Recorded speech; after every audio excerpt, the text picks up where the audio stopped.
Morning. I'm Sandy Walden from Serenity, your master grief coach. If you're joining me this morning, please say hello. If you're listening to a replay, I'd like to know that too. It helps me to know when is a good time to talk to you. Something I certainly heard a lot and I hear from other people is, oh, you're so brave. I couldn't go through this grief.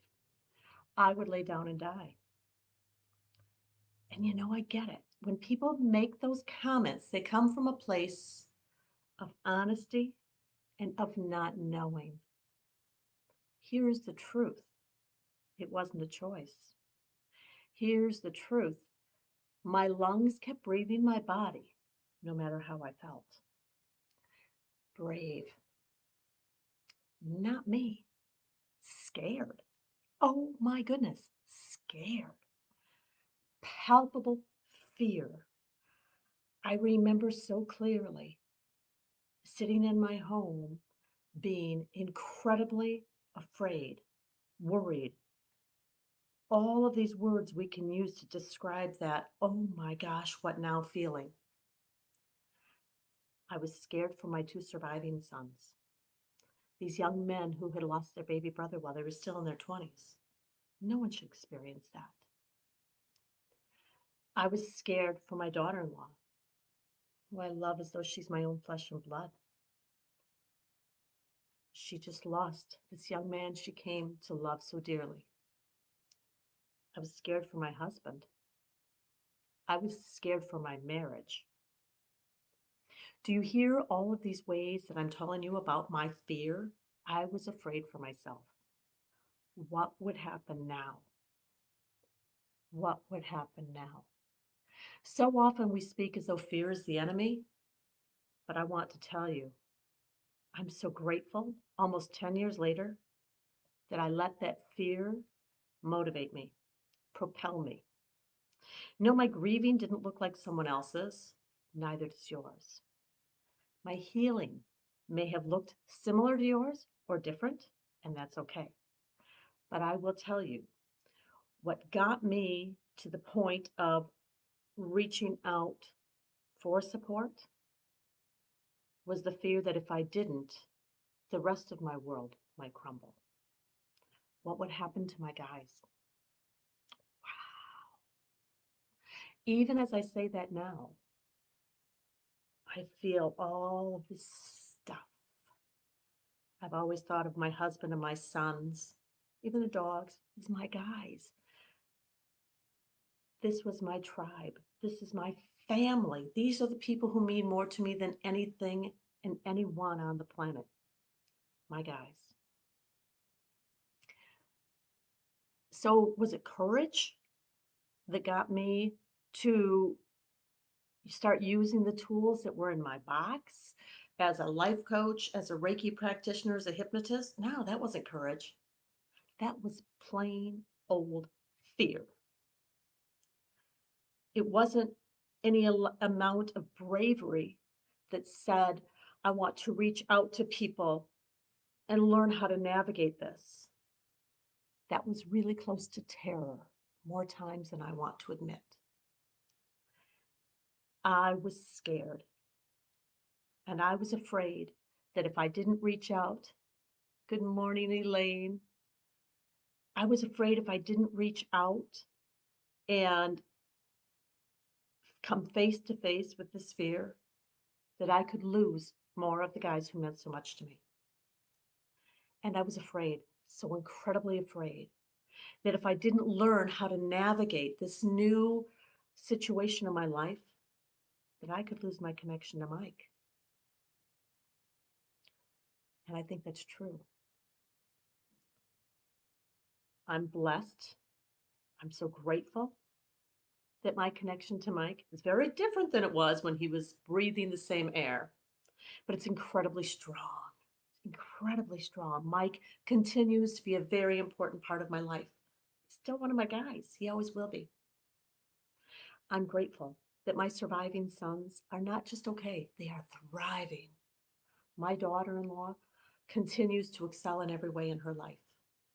We now have amazing grandchildren.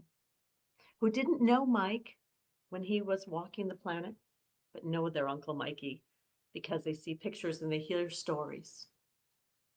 What started out as being incredible fear was what motivated me in the beginning, and it's turned into an incredible deep blessing for which I'm grateful. No, I'm not brave, and you don't have to be either. It turns out that our heart keeps beating, our lungs keep breathing our bodies, our organs are all working. We are here.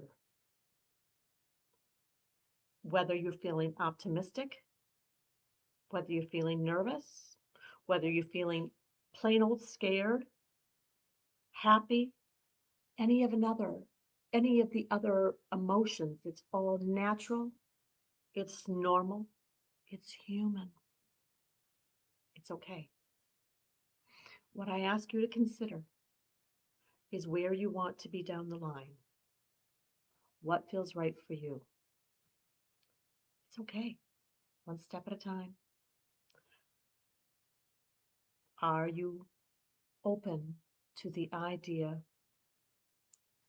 of seeing that fear and letting it propel you one more step? Just one more step. It's okay. I'm not asking you to consider what the rest of your life will look like. I'm not asking you to consider where you're going to be 10 or 12 years from now.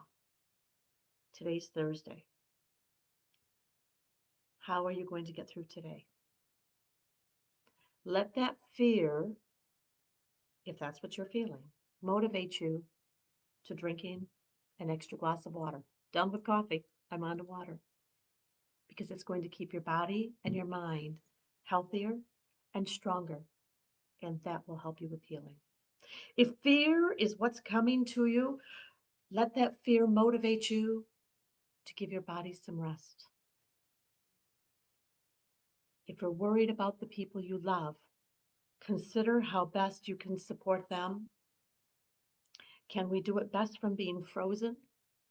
Or can we do it best by reaching out to them with honesty, letting them know what we think and what we feel, and encouraging them to share with us what they think and feel? Because the truth is, the conversations that are the most difficult to have are the ones that are the most important. Now, I'd really like to say that I was incredibly courageous. I'd really like to say, look at me, I am brave. But the truth is, if you know me, you know that's not true.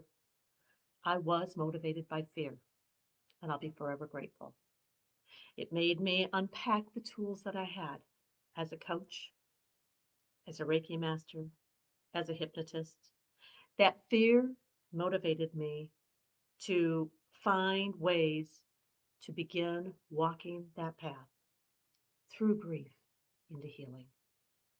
Elaine, thank you for joining me this morning. I wish you a beautiful day. For all of you, I wish you a day that's judgment free. Please don't judge where you are or how you feel. Understand that it's okay to feel the way you do and to take that as your fuel for your journey. I wish you a day of knowing that you matter, that you are loved, and know, I mean really, really know, you are never alone on this journey. We walk together, arm in arm. Namaste.